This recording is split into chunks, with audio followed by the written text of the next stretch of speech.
Good morning, good afternoon, good evening, wherever you are in the world. Thank you for joining us for this week's edition of the SMIE Consulting Midweek Roundup. I'm your host, Marty Bennett, and today on the Roundup, we're going to be answering a few questions we've been hearing from international educators over the last few days. So thanks again for being a part of the conversation today, whether you're on YouTube, Facebook, Twitter, or our LinkedIn channels for SMIE Consulting. We're glad that you're with us today. Also, a special shout out to those listening on our audio podcast version of the Roundup. Always a pleasure to have those numbers growing as rapidly as they are. So thanks for being a part of the family. As we do each week, we take the themes and the questions for our discussion today from our newsletter that comes out on Mondays at 9 a.m. Eastern. And you can subscribe to that newsletter at our smieconsulting.org/subscribe address. And the links to all of the stories I'm covering today, along with the website information, is going to be coming to you in the chat live on YouTube and Facebook. And we're going to be adding in the other stories and other things after the event is done on our other channels. So appreciate you being a part live. To get the stories that come each Monday to your inbox, subscribe either through the website. I've also dropped the link to the most recent edition of the SMIE Consulting newsletter called All the SMIE News Fit to Share, and that stands for Social Media and International Education, in case you're wondering. And we take the news stories from that newsletter on Mondays, and we discover the themes, the common themes we see popping up in more than one of the news articles, but also in just general importance. We kind of pick on those themes that would make sense and certainly would be relevant for international ed audiences here in the United States and abroad as well. So we, as we do each week, we'll get into our first question. We'll go a little bit more in depth into this first one than perhaps the last two, but it's one that really makes a difference. I think it certainly has made a difference in my entire international ed career, certainly since the mid-2000s when social media first became an important tool to reach students, and that's using social media to elevate and to use your current student stories to encourage future international students to make the plunge and come to your institution. Referring first to, there was actually a session at last week's International ACAC conference. It was just amazing to get back together with that group. It's been a long time, obviously, since International ACAC has been able to meet in person because of the pandemic. The University of New Mexico, Pablo Torres and his fine team at UNM did a fantastic job getting the event organized. I've been waiting to put it on for 3 years, so they did a great job, and weather was decent. It was hot, but not too hot, and certainly gave us enough opportunities to explore the campus and explore the city of Albuquerque as well. So kudos to the International AC team and Christophe Toribio for putting on a fantastic conference, and looking forward to next steps with that organization. But let's get to one of those sessions and the reason for this first question. How are you using international student voices on social? And I phrase it this way for a particular reason. For those that know me, I've been in international ed for nearly 30 years now. And when it comes to social media, that's something that I've been preaching for a number of years, is that your best advocates are going to be your current students, international students, and you need to be on platforms where your future students are spending their time, and that's social. And as one presenter commented during the conference, students don't just spend their time on social, they live on social media.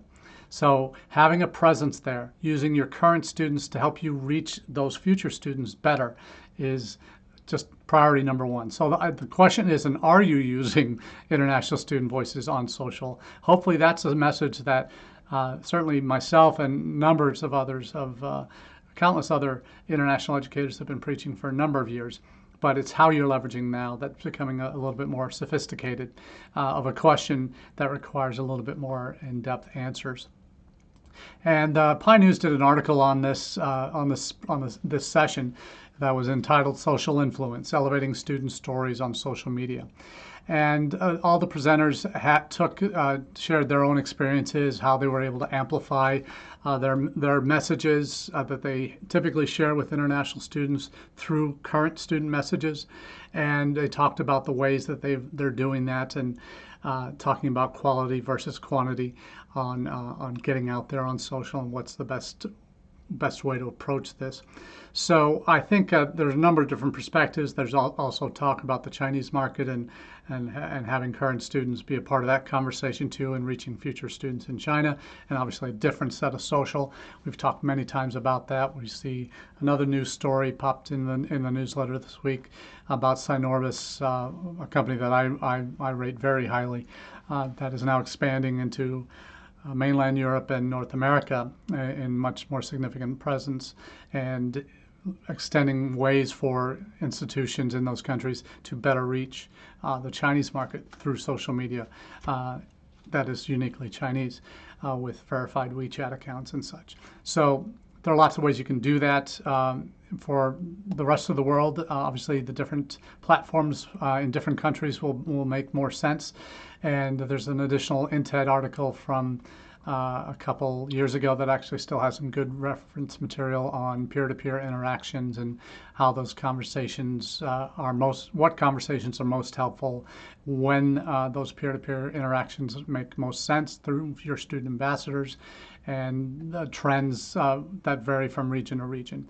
So hopefully that's an additional resource that intl has made available for download. But on the session itself, it really raises the kinds of questions on when the best time to do this is, in terms of time of day, but messages that you can repurpose, video content, obviously, that is as evergreen, that you can reuse again and again to reach future student audiences, embedding those social messages that might be on YouTube but are repurposed on Insta, on Facebook, maybe even on TikTok as you get more sophisticated in your social media marketing.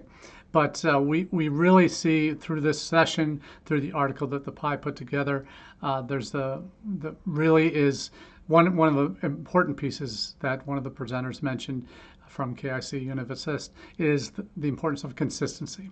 Not just setting up a channel, not just posting once a week, but actually being engaged. Because if you're engaged, your students that you're helping to generate content, hopefully they're engaged in the conversation and being a part of that, whether that be through peer-to-peer chat tools like Unibuddy or the Ambassador platform, through other tools like that live Insta chats or Facebook Live chats that you can have takeovers by your current international students to reach future students.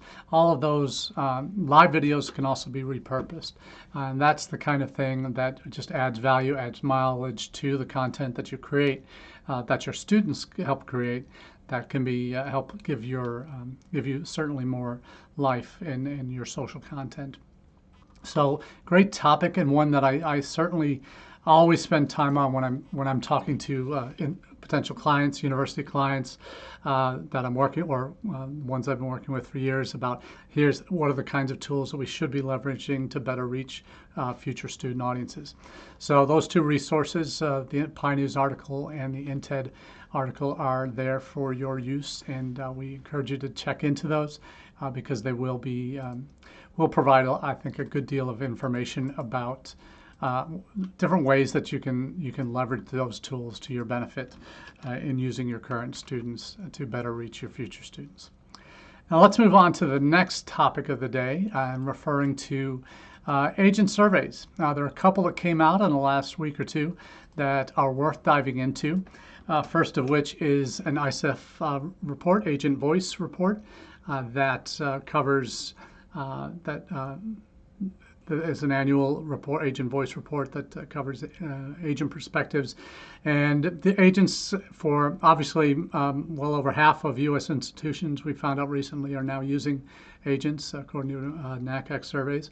And we see they're becoming increasing important parts of conversations at NAFSA, at NACAC, and other conferences, ARC, AIEA, number of different conferences where they're how to work with them and how to leverage them. So their presence in our lives as international educators is something we should all be aware of and embrace.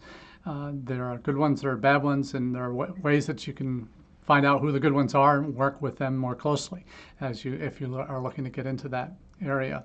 Now, the two articles I mentioned, one's from ICEF Monitor that talks about their recent agent voice results. The other is from Navitas, who also surveyed their agents across the world. We'll talk about the specifics about that in a minute, but the question is, what are agents saying now about international student mobility? And they do tend to be, for many international educators that are looking for trends, that are looking to kind of see what's coming down the pipeline in the next year or so. They are, for lack of a better term, the canaries in the coal mine type of thing. When you know if the air is still fresh and breathable where they are in terms of student interest, you'll find out what some of the common concerns might be from these kinds of surveys, what agents and their students and parents that they're dealing with are most concerned about. So they're these kind of surveys are always worthwhile, just keeping an ear to the ground on, and so that you're aware of what they're coming out with, what some of the takeaways are.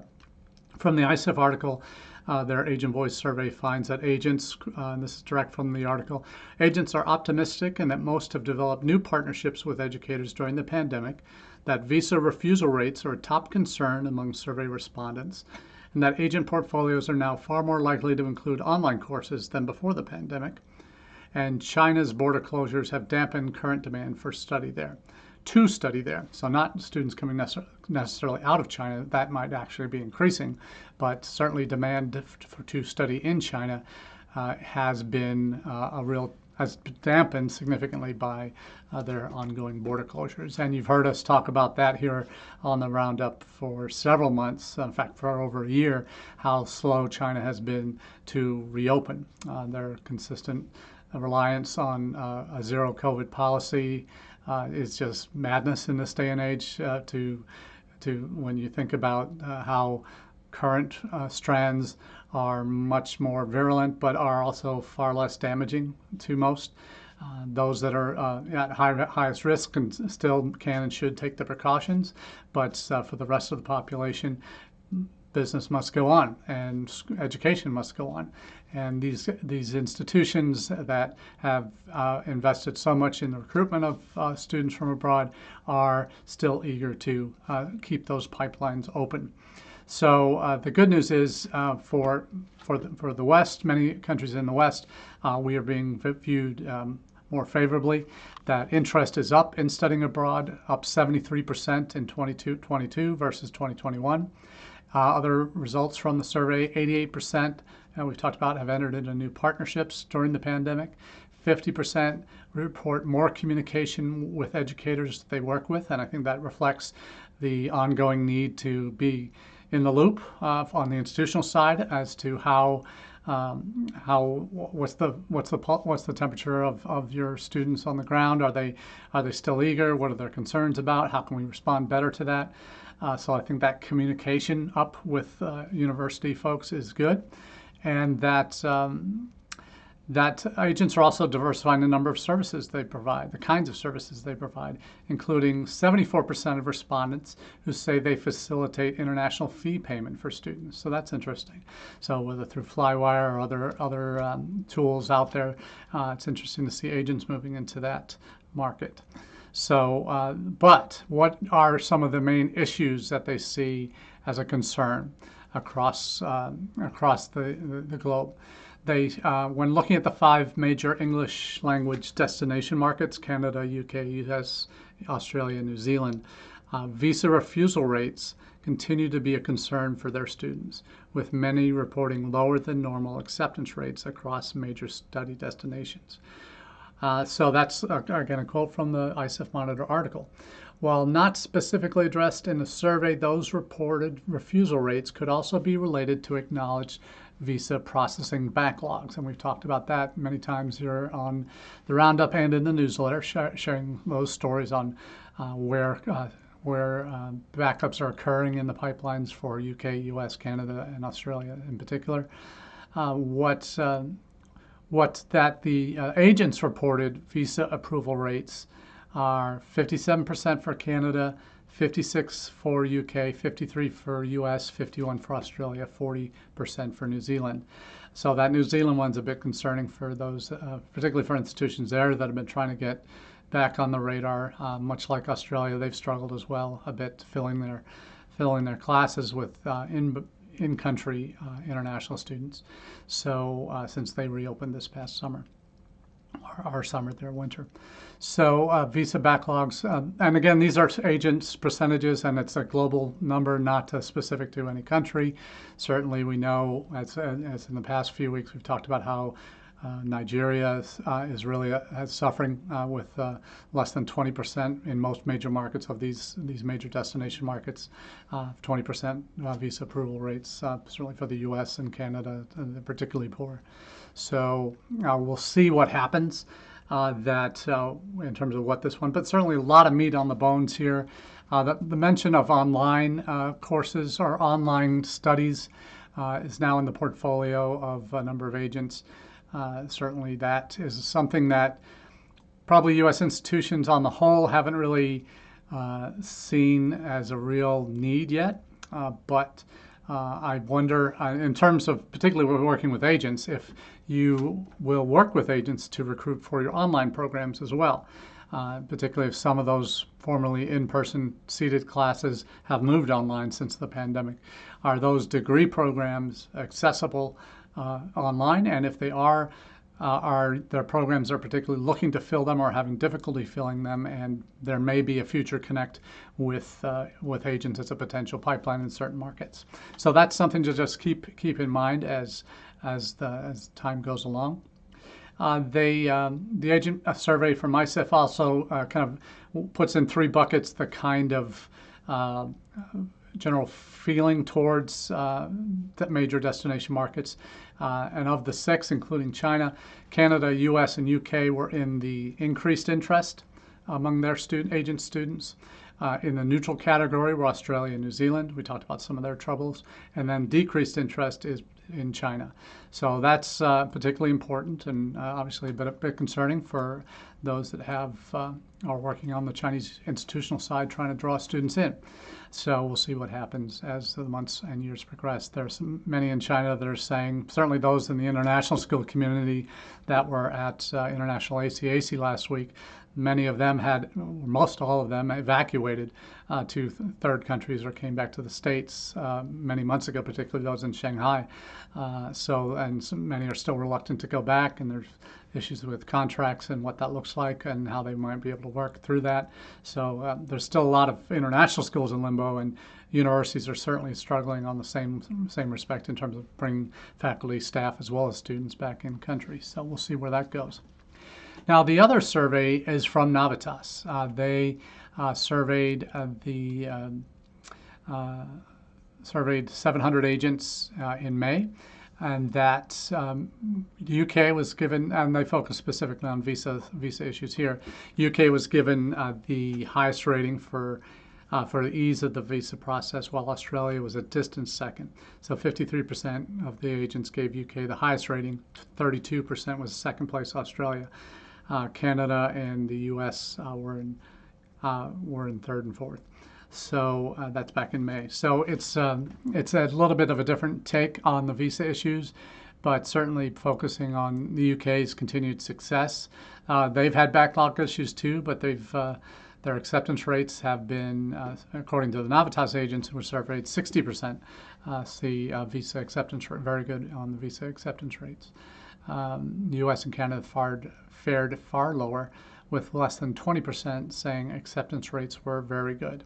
For the 15%, they viewed the U.S. and Canada acceptance rates as poor or very poor. So a bit concerning there in terms of visa processing. But we'll get to one country where that might not be the case in a minute, for the United States at least. But you see with these two articles, with the agent surveys, different opinions. Certainly, depending on the kinds of agents that were left, the questions that were asked, you can get into those more directly through looking at the articles. Certainly, the one Navitas does focus on some areas. The agents in high-risk markets generally express more negative perceptions on the visa process, and we're talking about South Asia and Sub-Saharan Africa as having stronger negative sentiment specifically for Canada than the U.S. So the reality is we have some work to do. Now, one thing I will say about Nigeria, let's take this as an example. I had conversations with Education USA advisors from Nigeria.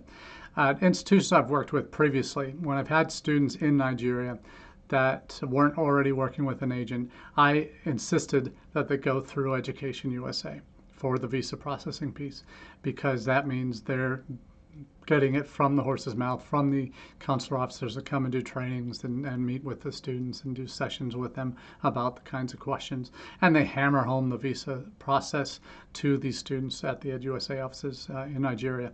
And I asked the advisor, and I said, Sade, tell me, there's obvious concern of Nigerian students that are looking to come to the U.S., other countries, and getting visas is the real challenge. How are your students that are going for visas? What's their success rate compared to the national average? And she said, 100% every year. We rarely ever have a student that has used our services that doesn't get their visa.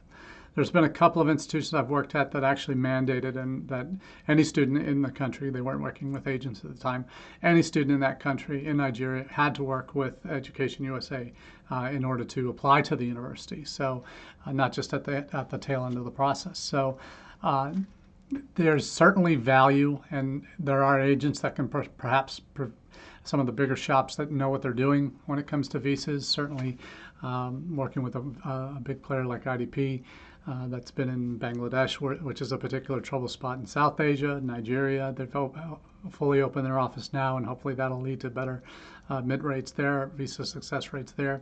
But that's really an area of concern where you need the people on the ground to help your students get their nose over the line, so to speak, getting that visa and stamp in their passport. And that process can, if it's not handled well, can undo all the good work that you've done from the initial prospect stage through to the admit stage. So it's worthwhile and important investment of your time and resources as an international admissions person to back up the process a bit and say who's going to best serve our interest and the students' interests throughout the process and getting their visas. And if you're not already working with or requiring agents or your student applicants to go through Education USA or to work with one of your agents in country that has a high success rate on visas in some of these trouble areas where visa accept rates have been lower, it's an opportunity that you really seriously need to spend some time thinking about. How do you work this problem? Because it's not going away. It certainly is one that will demand your attention for the foreseeable future. So the more effort you're spending to connect the dots for your students in country to EdUSA, to reliable agents who have good success rates on the visa processing side, that's really going to be the rub in terms of what will make or break your class in these more difficult regions. So that's the second question of the day. And the final question is, are the U.S. consulates in India on point this year? And for me, there's only one answer to this question, and it is yes, absolutely yes. I have there's always a challenge, and having worked with Education USA for a number of years and having seen the extent to which in different countries they're engaged with consular officials, what I've seen in India, certainly in the last year to 2 years coming out of the pandemic, is a recognition that among the consulates, consular visa officers in country and their leadership in New Delhi, that they need to be more open and more prepared and make the process smoother, facilitate more appointments, hire more embassy staff and consular staff to do the appointments, because that's been one of the challenges, frankly, since the pandemic, is that there have been huge departures from the Foreign Service, and those Foreign Service officers, particularly in the first 2 to 3 years of their first 1 to 2 posts, that's what they're doing. They're doing visa processing, visa interviews most of their day. So it's important that those people be rehired, new people be rehired and trained. But in India, this is a case study for how it can and should work worldwide, particularly in high demand countries. They've made a huge PR push over the last couple of years to really keep students informed on changes to the process for applying, changes to as they develop through COVID and as they're coming out of COVID, how the visa interview process has changed, the exemptions that they've made for students who previously had any kind of visa to the U.S. within the last 5 years could have their visa interview, in-person interview waived and just have to fill out the paperwork. So that's freed up more spaces, slots for students. They've changed their policy and who they allow to get slots, and that's students that have in the past through agents been repeatedly coming for second and third tries for interviews. They've been deferred for 6 months or whatever it might be, so they're not clogging up the pipeline and taking away initial appointments for a number of students. And why is that important? Because there's been a huge surge in demand in India for study in the U.S. There have been surges to Canada, surges to the UK as well in the post-pandemic era. Maybe some of that's coming away from Australia, but just overall, there's been a rising tide of Indian students looking to go abroad. And it's traditionally been to the US at the graduate level, but we're seeing more and more undergraduate Indian applicants coming through because of the rising middle class in India, and the more families that can afford it. Seeing a similar trend, but not nearly on the scale yet, to what we saw with China back in the early 2000s, when you had a rising middle class there. You had a previous generation of Chinese students in the 80s and 90s that had studied it in the U.S. They'd come home, had their first child, invested everything in that child, and then wanted them to have that same experience, and then have them, even though their parents came as grad students, they want their sons and daughters to come over earlier and come as undergraduates. You've also seen in the last 10 years the rising tide of Chinese and Vietnamese, Korean students that come for high school as well as a preparation for university admission to give their sons and daughters legs up in terms of qualifying for university admission. So there's a lot going on, and being aware of this rising tide, particularly in India, has been really, I think, good acknowledgement and forward thinking that on the part of the U.S. Embassy and consulates there. Just to give you a sense, they're still not fully staffed. They had in the fiscal year 2022, which ended in fiscal year 21, which ended in October last year. They had 63 or 62,000 student visas approved. And when you typically see visa numbers coming out of posts, particularly consulates and embassies, they rarely split them up as specifically as they do in India. And I love that they're doing this, and I wish other consulates in other countries, particularly in China, would do the same thing and in this level of detail. Just to give you a sense, last year 63,000, fiscal year 63,000. They're shooting to beat that this year. They are, to give you a sense on how far ahead they are already in the first 5 months, four and a half months of the year across the 5 consulates in India, they have already issued 14,694 F1 student visas. That is that same period pre-pandemic, January to May, 5,663. So they're up over almost 160% over pre-pandemic numbers for the first 4.5 months of the year. Now, this is before peak times we all know is in the summer. Last year, they kicked it up a notch or two in terms of opening visas, visa appointment sessions at the consulates, streamlined that process. They had that exemption for those that had for in-person interviews, for those that had visas previously in the last 5 years. So that opened up more slots. They put in that new regulation, as I said, to defer if people have already been denied once for a period of time. So this is really, the floodgates have opened, and they've really opened significantly in New Delhi. That went from under 1,500 in 2019 for that January to May period I mentioned earlier to over 8,000 in the January to May 2022 period. So if this keeps up for the summer, and goodness knows we need some good news from India coming out. If this keeps up, they're going to smash that 63,000 record that they were talking about. And this is before even the new building, new consulate building is not even open yet. That's going to be open in 2023 when the new consulate building will have like 90 visa interview windows, just a massive increase in capacity there. So they're doing it right in India, and they're making sure that the general public in country know that as well. And that's important because that keeps the U.S. on the front of mind for parents and students in that country that are looking to come to the U.S. So some really positive news coming out of India in terms of the visa situation, and long may that continue. That's all we have for you today on the Midweek Roundup. We appreciate you being a part of the conversation and wish that you all have a very safe and productive week, and we look forward to chatting with you again in the weeks to come. So thanks very much, and have a good rest of your day. Cheers.